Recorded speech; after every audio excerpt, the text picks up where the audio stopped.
Students, तो चलिए आज हम लोग शुरू करते हैं क्लास 10 के एक्सरसाइज 1.2 का लास्ट क्वेश्चन है, जो कि है क्वेश्चन नंबर 3 का पार्ट 3, जिसमें हम लोग को प्रूव करके दिखाना है कि 6 प्लस रूट 2 जो है वो एक इरैशनल नंबर है। तो ऐसे तो देखने से हम लोग को पता चल ही रहा है कि 6 प्लस रूट 2 जो है वो एक इरैशनल नंबर है, क्योंकि भाई ये मैथ्स है तो सॉल्व तो हम लोग को करना पड़ेगा। तो इसमें हम लोग क्या करेंगे, तो सबसे पहले अज्यूम कर लेते हैं, मान लेते हैं कि 6 प्लस रूट 2 जो है वो एक रैशनल नंबर है। तो यहाँ पर हम लोग लिखेंगे let us assume that 6 plus root 2 is a rational number. तो यहाँ पर हमने क्या अज्यूम कर लिया कि 6 प्लस रूट 2 जो है वो एक रैशनल नंबर है। अब कोई भी नंबर जब रैशनल होता है तो हम लोग उसको कौन से फॉर्म में लिख सकते हैं, तो p बाई क्यू के फॉर्म में लिख सकते हैं। अब लिखेंगे कि since 6 plus root 2 is a rational number, so it can be written in the form of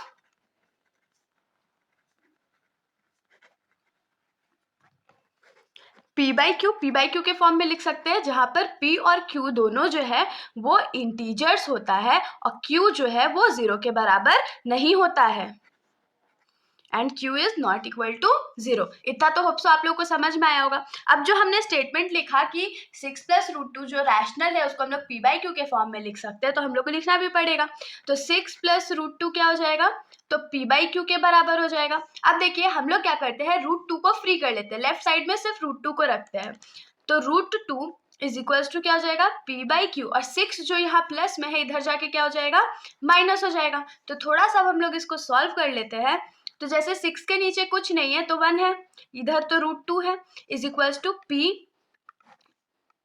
q into 1 क्या होता है, q होता है, 1 इंटू p क्या होता है, p होता है, माइनस q इंटू 6 क्या होता है, तो 6q हो जाता है। तो ये हमारा सॉल्व हो गया। अब हम लोग लिखेंगे कि सिंस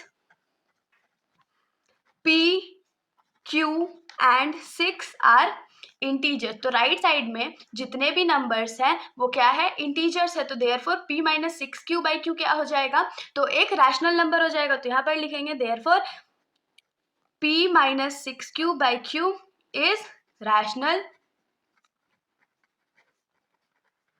तो अगर ये जो रैशनल है तो उसके लेफ्ट साइड जो इक्वल वाला चीज है वो भी तो रैशनल होगा, and root 2 is also rational, और रूट 2 यहाँ से क्या हो गया, तो रूट 2 भी रैशनल हो गया। लेकिन सबसे बड़ी दिक्कत क्या है, रूट 2 तो रैशनल होता ही नहीं है, ये तो फैक्ट ही नहीं है। ये हम लोग क्या जानते हैं मैथ्स में कि रूट 2 हमेशा इरैशनल होता है। तो इसीलिए हम लोग क्या लिखेंगे कि but this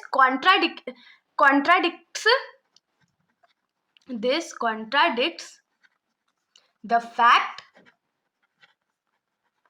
that root 2 is irrational. हमारा तो ये फैक्ट था ना कि रूट 2 जो है वो हमेशा इरैशनल होता है, तो अभी हम लोग लिख देंगे तो वो रैशनल थोड़ी बन जाएगा। इसीलिए हमने जो अज्यूम किया था वो गलत हो गया। तो हम लोग क्या लिखेंगे यहाँ पर कि hence our assumption is wrong, our assumption is wrong. हमने जो अज्यूम किया हुआ था वो तो गलत हो गया। तो यहाँ से हम लोग सिंपली क्या लिख सकते हैं कि hence we conclude that 6 plus root 2 is irrational. So we conclude that 6 plus root 2 is irrational। तो हमारा ये जो सॉल्यूशन है यहीं पर खत्म हो जाता है। अगर आप लोगों को कोई भी डाउट हो तो आप लोग कमेंट सेक्शन में पूछ सकते हैं, वरना अगर आप लोगों को वीडियो अच्छी लगी हो तो वीडियो को लाइक कर दीजिएगा और मेरे चैनल को बिना सब्सक्राइब किए कहीं मत जाइएगा। Thank you.